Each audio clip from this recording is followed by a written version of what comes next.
Hi sir. Hi అమ్మా. ఇప్పటిదాకా hero Murali గారు చెప్తే విన్నాను, హీరోయిన్ శృతి చెప్తే విన్నాను, పృథ్వీ గారు చెప్తే విన్నాను. ఇది ఒక బ్యూటిఫుల్, ఒక ఎమోషనల్, ఒక ఫన్ స్టోరీ అని, Yeah. దాంట్లో ఎంత డెప్త్ ఉంది అని, Yes.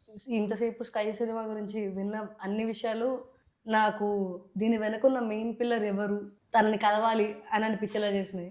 ఓకే. అడిగితే చెప్పారు మీరు ఆఫీస్లోనే ఉన్నారని. సో మీతో మాట్లాడాలనిపించి మిమ్మల్ని పిలిచాను ఇక్కడికి. డెఫినెట్గా అమ్మా.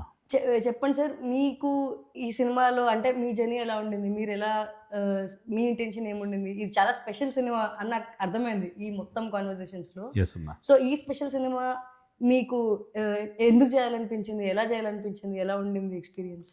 యాక్చువల్గా ఈ సినిమా అంటే గత 10 ఏళ్ళ నుంచి నేను వేరే పీపుల్తో ప్రయాణం చేస్తున్నాను. ఆ జర్నీలో మన పృథ్వీ నాకు మీట్ అవ్వడం, ఓకే, నంబర్ ఆఫ్ మీటింగ్స్ కలవడం వల్ల ఓకే మనం కలిసి సినిమా చేద్దాం అని అనుకోవడం జరిగింది. రైట్. బట్ ఈ షూటింగ్ స్టార్ట్ అయిన తర్వాత ప్రీ ప్రొడక్షన్ కానీ ప్రొడక్షన్, పోస్ట్ ప్రొడక్షన్, ఈ టోటల్గా ఈ వర్క్ అంతా చూడడం, రషెస్ చూడడం, డెఫినెట్గా ఈ సినిమా స్పెషల్ సినిమా అమ్మ.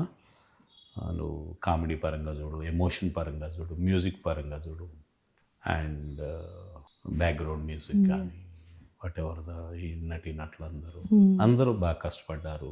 Crew also, behind the scenes crew also బాగా కష్టపడ్డారు. సినిమా చాలా బాగా వచ్చింది. అన్ని రకాలుగా ఈ సినిమా ఒక మంచి సినిమాగా వచ్చింది. ఎస్. మిమ్మల్ని ఏ మోటివేట్ చేసింది సార్ ఈ సినిమా చేయడానికి? ఒక రకంగా చెప్పాలంటే మా డైరెక్టర్ మోటివేట్ చేశాడు. ఓకే. అంటే తను చెప్పే విధానం, ఎక్స్ప్లెయిన్ చేసే విధానం, ఓకే, అది ఒక రకంగా సినిమా చేయడానికి నాకు ఒక అవకాశం కల్పించింది. ఎస్.